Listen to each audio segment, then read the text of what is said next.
If you clicked on this video, you probably suffer from the most silent addiction of the modern age. An addiction that steals your energy, fragments your focus, and prevents you from achieving what you truly desire in life.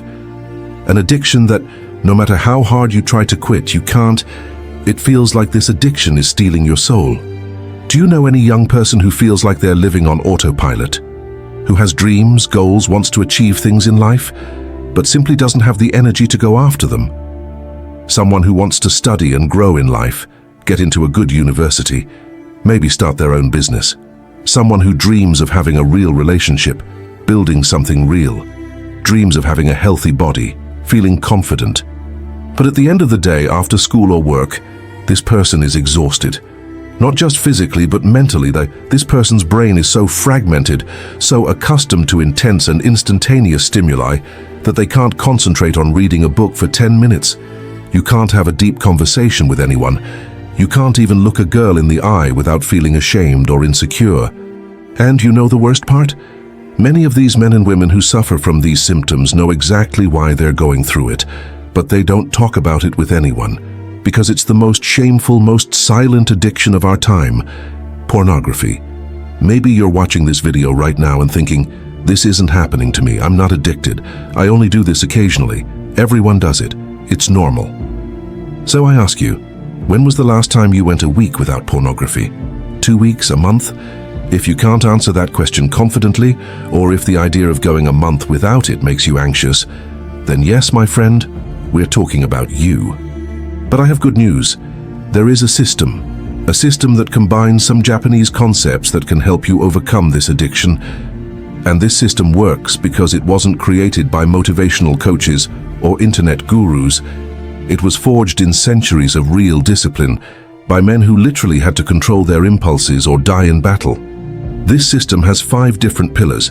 The first pillar is Ikigai, finding your why. The second pillar is Kaizen, 1% improvement each day. The third pillar is Misogi, purification through discomfort. The fourth pillar is Shugyo, austere training, physical and mental training to redirect your energy. And the fifth pillar is Nanakorobi Yaoki, fall 7 times, get up 8.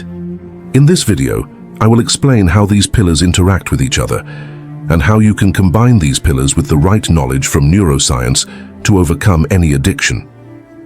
I'll also tell you the story of a young man named Jaden, and how he discovered this system through a 79-year-old man who completely changed the course of his life. Before I tell you Jaden's full story, I invite you to subscribe to the channel, like the video, and comment. What is the main goal you want to achieve, but feel pornography is preventing you from doing? It could be getting into university. It could be getting a better job. It could be having the courage to talk to that person. It could simply be having energy and focus back in your life. This video came about as a result of a subscriber's comment asking for help with this specific topic. So let's get straight to the point, without judgment, without moralizing. Just science, philosophy, and real strategy. Let's move on to Jaden's story. Chapter 1. Life is not on autopilot. Jaden is 18 years old. He's in his senior year of high school. He works part-time at an electronics store, and he's completely lost. He's not a bad guy. He's not lazy. When he was younger, he got good grades without much effort. He was curious, he read about technology, he wanted to program, to create things. But now he's just dragging himself through life. Waking up is torture. Going to school is automatic. At work, he does the bare minimum. When he gets home, it's already 6 p.m. He looks at the programming books on the table. Today I'm going to study, he thinks. But then he picks up his cell phone. I'm just going to take a quick look at YouTube. 2 hours later, he's in the bathroom, and you know what happened. When he finishes, that horrible feeling hits him. The shame, the guilt, the self-hatred. Why did I do this again? I was going to study. I promised I would stop. But it's more than that. It's not just the guilt, it's the lack of energy that comes afterward. Jaden feels that deep lethargy, that emptiness. He doesn't want to study anymore. He doesn't want to do anything anymore. He just wants to lie in bed, scroll through his phone feed until he falls asleep. And the next day? Same thing. And the next. And the next. His life has become a vicious cycle that he can't break. At school, he sees the girls talking, laughing. He wishes he had the courage to talk to one of them, but he doesn't. Because deep down, he feels guilty, dirty, unworthy. How can he look a real girl in the eye when just a few hours ago, he was locked in a bathroom watching that kind of content? He tries to convince himself, but everyone does it, it's normal, there's nothing wrong with it. But if it were normal, why does he feel so empty? Why can't he concentrate? Why does he have no energy for anything? The teachers start asking, "Jaden, weren't you going to take the college entrance exam? Registration is open." He replies, "Yes, I'll think about it." But he doesn't think about it, because deep down he knows he won't pass, because he can't study, because his brain doesn't work normally anymore. The manager of the store where he works offers him an opportunity. "Jaden, we have a technician position available. It pays better, but you need to study for certification. Are you interested?" I am going to think. But he doesn't think, because thinking requires mental energy and he doesn't have that energy, because all his energy is being drained. Drained by an addiction he barely recognizes as an addiction. Chapter 2. Reality knocks on the door. 3 months before the entrance exams, Jaden receives his high school grades, math, F, Portuguese, C. How would he get into a good college with those grades? He looks at the paper and feels something break inside him. It wasn't anger, it was resignation. The feeling of, I knew it, I knew I wouldn't make it. That night, he's lying in bed staring at the ceiling, and he really stops and thinks about the future, or rather, about the lack of a future. He'll finish high school. He'll continue working at the electronics store earning a low salary. He'll live with his parents until he's 30. He'll watch his friends go to university, get good jobs, start dating, build lives. And him? He'll be in the same place, working a dead-end job, alone, without energy, without purpose. Because he wasted everything.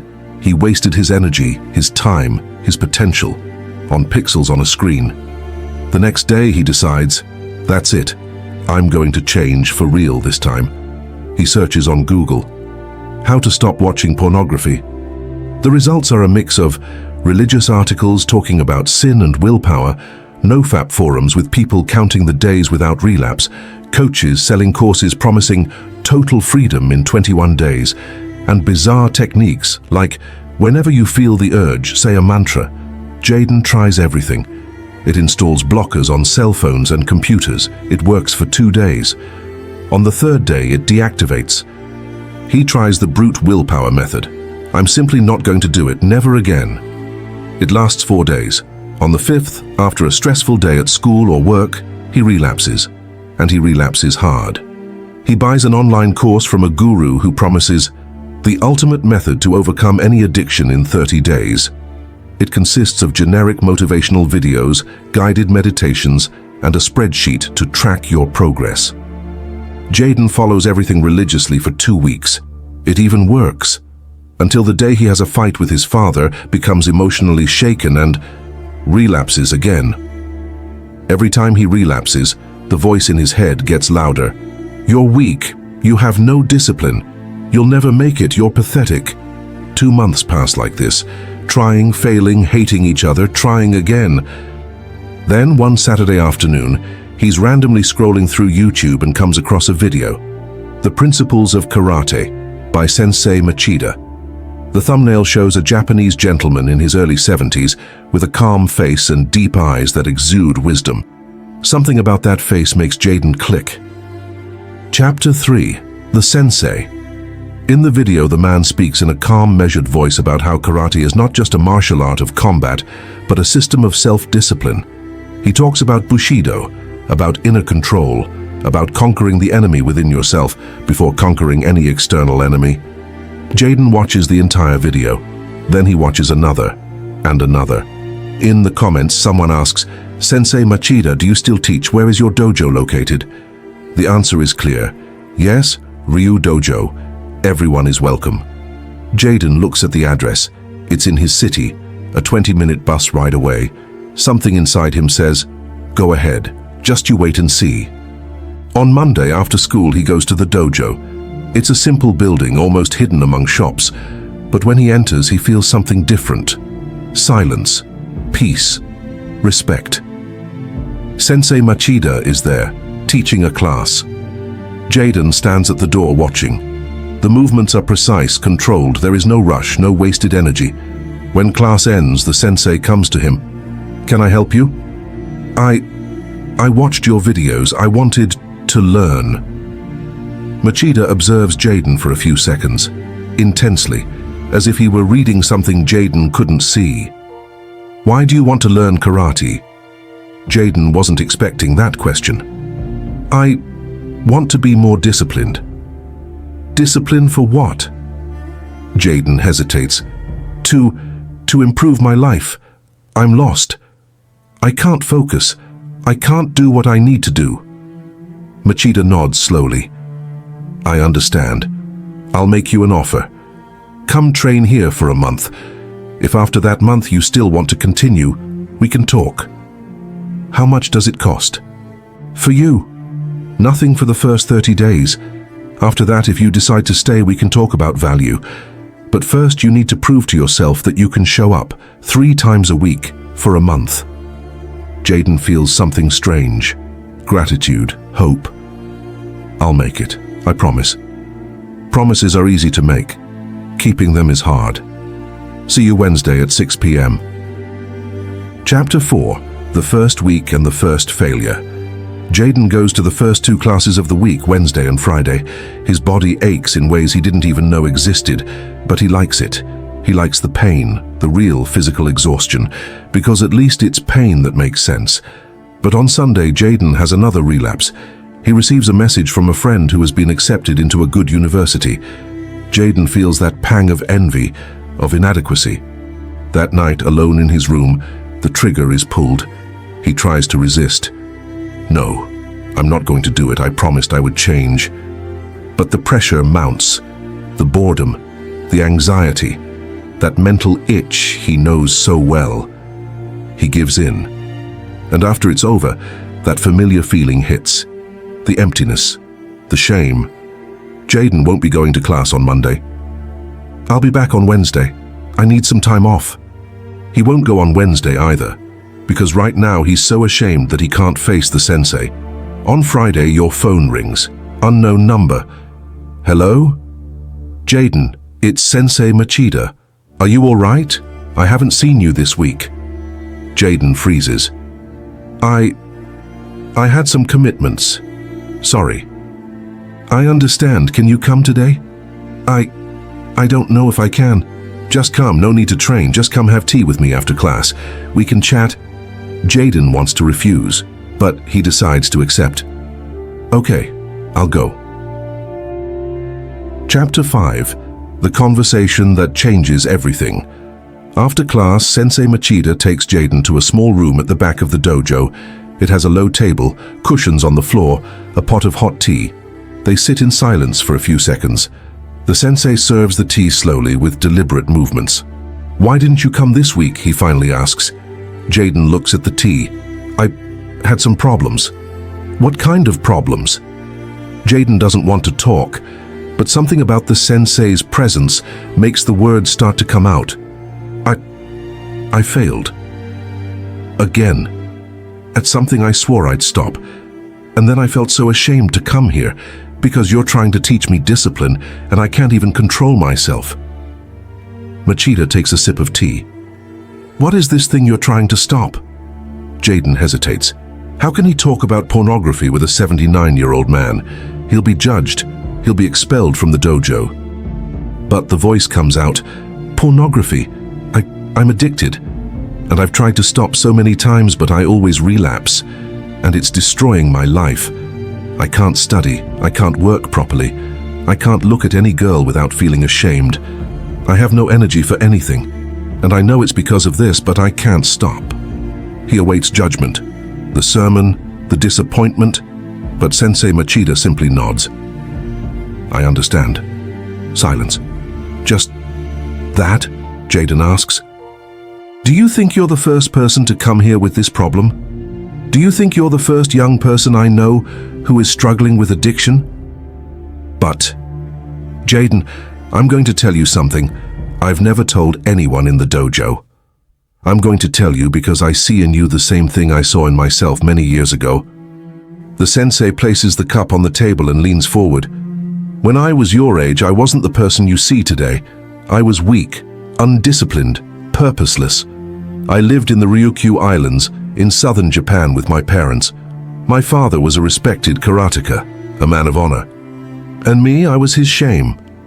Jaden listens in complete silence. I was addicted to gambling, pachinko, betting, anything. I'd take money from my parents to gamble, I'd lie, I'd steal, I'd lose everything, and I'd go back to gambling some more. I thought I could stop any time, but I couldn't. One day I lost a lot of money. A lot. Money I didn't have. Debt to dangerous people. The debt collectors came to my house. They were violent, Jaden. They wanted to beat me up, break me. The sensei's voice grows lower, heavier. My father intervened. A 60-year-old man, a karateka, yes, but against 5 young men. He fought. He tried to protect me. And they beat him. They beat him in front of my mother, in front of me, because of my choices. Jaden feels a lump in his throat. My father survived, but something died that day, not in him, in me. The boy who thought addictions had no consequences. That boy died. And in his place, someone was born who understood. Either I change or I destroy everyone I love. That's when I started training for real. Not just the karate techniques, but the philosophies, the principles. I learned that ancient samurai dealt with impulses, vices, and weaknesses, not with willpower, but with systems, with wisdom, with strategy. Machida looks into Jaden's eyes. So yes, Jaden, I understand. I understand much more than you realize, and I'm telling you, you can win this. But not the way you're trying. You're fighting yourself with the wrong weapons. Chapter 6. The Warrior System. Jaden wipes away tears he hadn't even realized were falling. So how? How do I do it? First, you need to understand one thing about neuroscience, about how addictions work in the brain. The sensei takes a piece of paper and draws simple circles. Your brain has a reward system. Every time you feel pleasure, whether it's food, watching a video, or achieving a goal, your brain releases dopamine. It's chemical. It's like fuel. The problem is that adult videos release dopamine at artificial levels, much more than any natural experience, so your brain adapts. Your brain needs increasingly intense stimulation to feel pleasure. That's why you can no longer read a book, or study, or have a normal conversation. Your brain is dysregulated. Jaden nods. He'd never heard it explained like that, but it makes perfect sense. But there's a catch. The same areas of the brain that solidify bad habits are the same ones that solidify good habits. The system is the same, Jaden. You can reprogram it. But there's a rule. You can't simply take away the addiction. If you leave a void, your brain will desperately try to fill it with anything. That's why people who quit smoking overeat. People who stop drinking start gambling compulsively. So what is the solution? You don't remove pornography. You replace it with habits that activate the same neural circuits, but build your life instead of destroying it. Jaden leans forward. This is unlike anything he's ever heard before. But before I teach you about replacement, you need to answer one question, and be brutally honest. Why do you want to stop? Why is it wrong? No, forget morality, forget right and wrong. Why do you want to stop? What is your purpose? Jaden thinks. He really thinks. I want to go to university, study programming, work on something I love. I want a real girlfriend, not pixelated fantasies. I want to have energy, to have focus, to feel worthy of myself. I want to stop hating myself every time I look in the mirror. Machida smiles. That's your Ikigai, your reason for living. Samurai always knew why they fought before entering battle. Without a clear purpose, you're fighting in a void. He writes on the paper, Ikigai, why do you fight? Now I'm going to teach you the complete system. It has 5 pillars, and you're going to apply them all but one at a time, because real change is a process of building. Chapter 7. The 5 Pillars of the Samurai Way. Machida draws 5 connected circles. First pillar, Kaizen. Continuous improvement. You're not going to try to stop pornography overnight. You're going to improve 1% per day. Microscopic changes that your brain can't resist. I'm going to give you a task today, just one, and it sounds ridiculous, but you're going to do it. Which? Every day when you wake up, before you grab your phone, you're going to get out of bed and do 10 push-ups. Or if you can't, 10 push-ups on your knees. It doesn't matter, just 10. After that you can do whatever you want. But first, 10 push-ups. Jaden is confused. This has nothing to do with my addiction. So it all makes sense, because first you need to prove to yourself that you can keep a promise you made to yourself. And keeping that small promise every day for 2 weeks will reprogram your identity. You'll stop being the guy who always fails and become the guy who keeps promises. Second pillar, Misogi, purification through discomfort. Samurai bathed in icy waterfalls to purify their bodies and minds of impulses. You will do the modern version. When you feel the urge for pornography, you will not fight the urge. You will do one thing, a 3-minute cold shower, or do push-ups to failure, or do the abdominal plank for 2 minutes. Immediate physical discomfort replaces the mental itch. Your brain can't focus on sexual pleasure and physical pain at the same time. And more importantly, every time you choose physical discomfort over artificial pleasure, you are training your willpower. Jaden is starting to understand. Third pillar, Shugyo, austere training. You will train Jaden, not just karate, body and mind, because sexual energy is the most powerful energy that exists, and you are wasting it.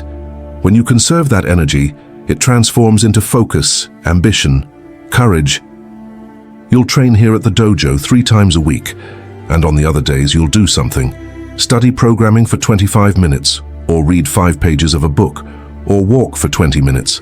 Small actions that redirect the energy that was going towards your addiction. But can I do other things that I enjoy? Of course, you're not turning into a monk. You can play video games, hang out with friends, eat what you like, but in moderation. The point is to ADD constructive actions, not create more deprivation. Fourth pillar, Nanakorobi Yaoki. Fall 7 times, get up 8. Understand that you will fail, Jaden. You will relapse. And when that happens, you will not give up. You will do 3 things immediately. First, take a cold shower, as if washing away the defeat.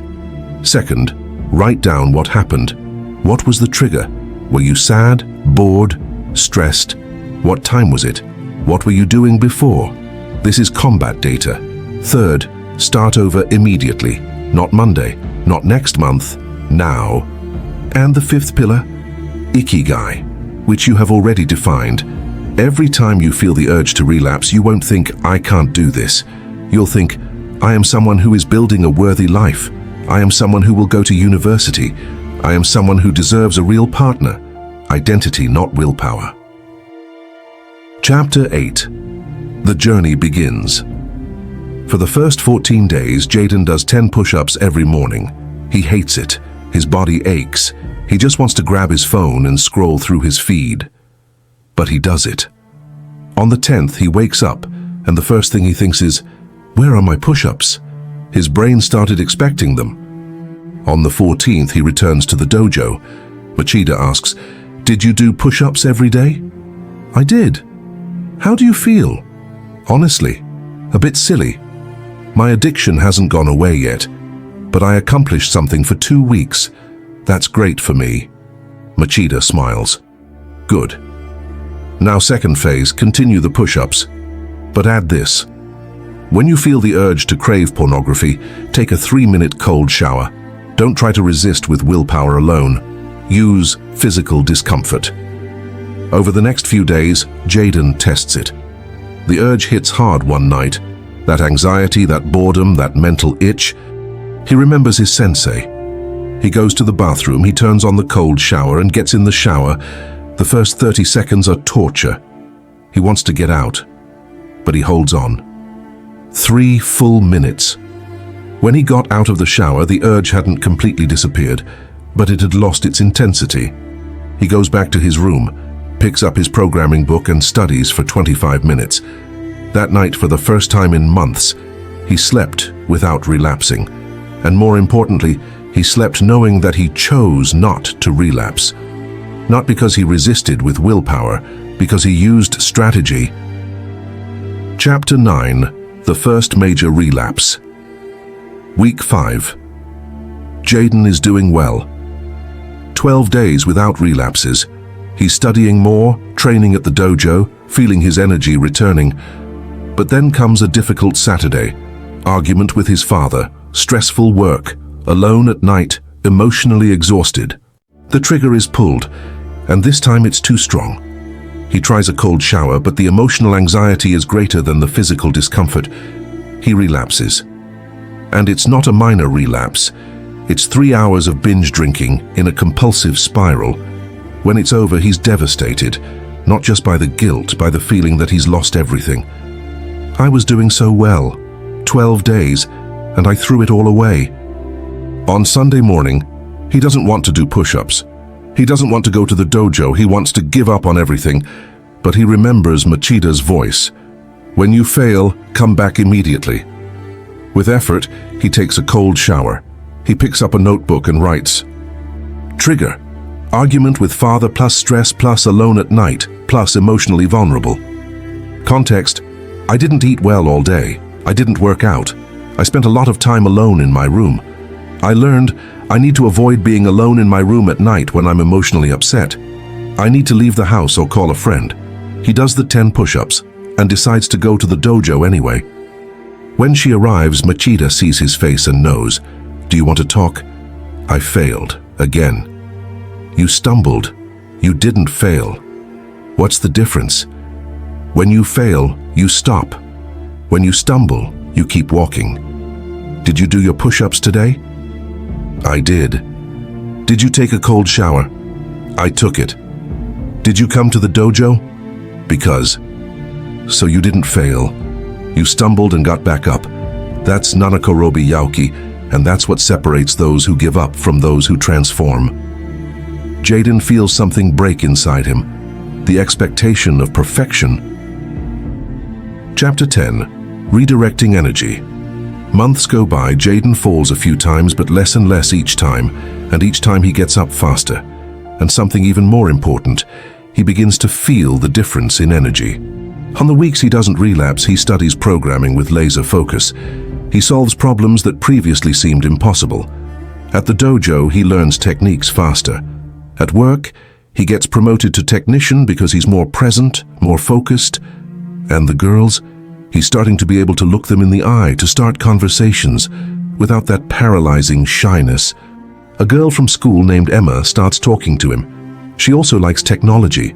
They talk about programming, about dreams, about university. Jaden realizes something. He's having a real conversation with her. No fantasies, no objectification. Just a conversation with a real human being. And it's infinitely better than any screen.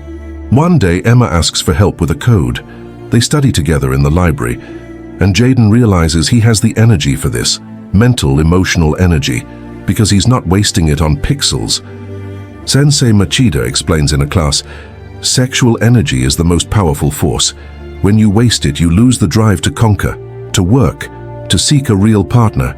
Your brain becomes artificially satisfied. When you conserve this energy, it transmutes.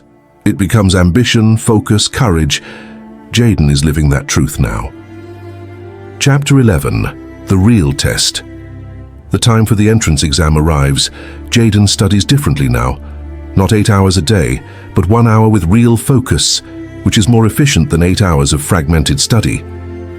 On the day of the test, he sits down and reads the questions. His brain works. He is able to think, reason, solve problems. He hadn't become a genius, but his brain was no longer deregulated by artificial dopamine. 2 months later, the results come out. Jaden is accepted, software engineering course, at a good university. When he sees his name on the list, he doesn't celebrate loudly.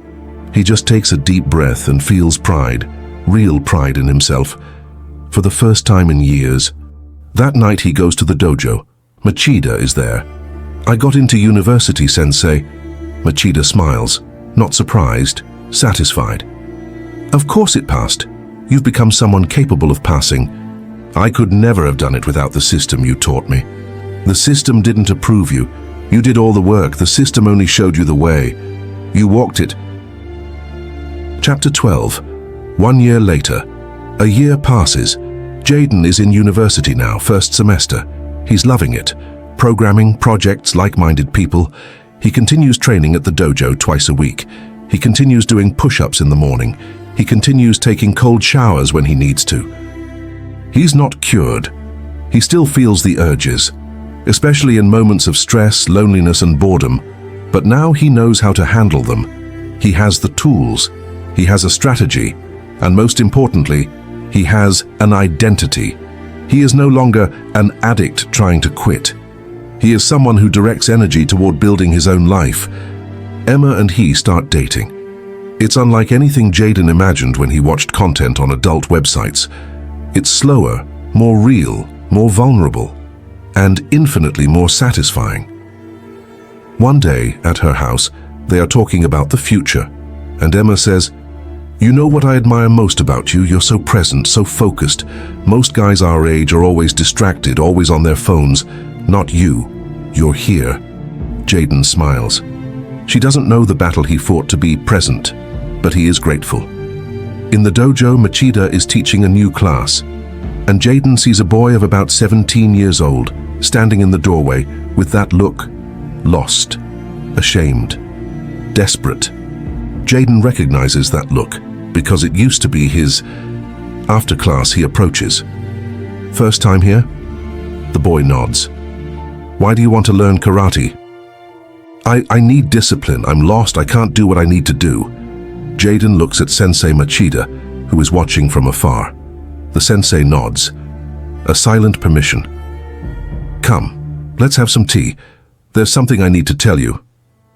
A neuroscientist from the University of Cambridge who studies behavioral addictions explains, "Pornography activates the brain's reward system in a supranormal way. It releases levels of dopamine that no natural evolutionary experience would produce. Over time, the brain becomes desensitized, needing increasingly intense stimuli. This causes what we call hypofrontality, the prefrontal cortex, responsible for self-control and decision-making, functions less efficiently.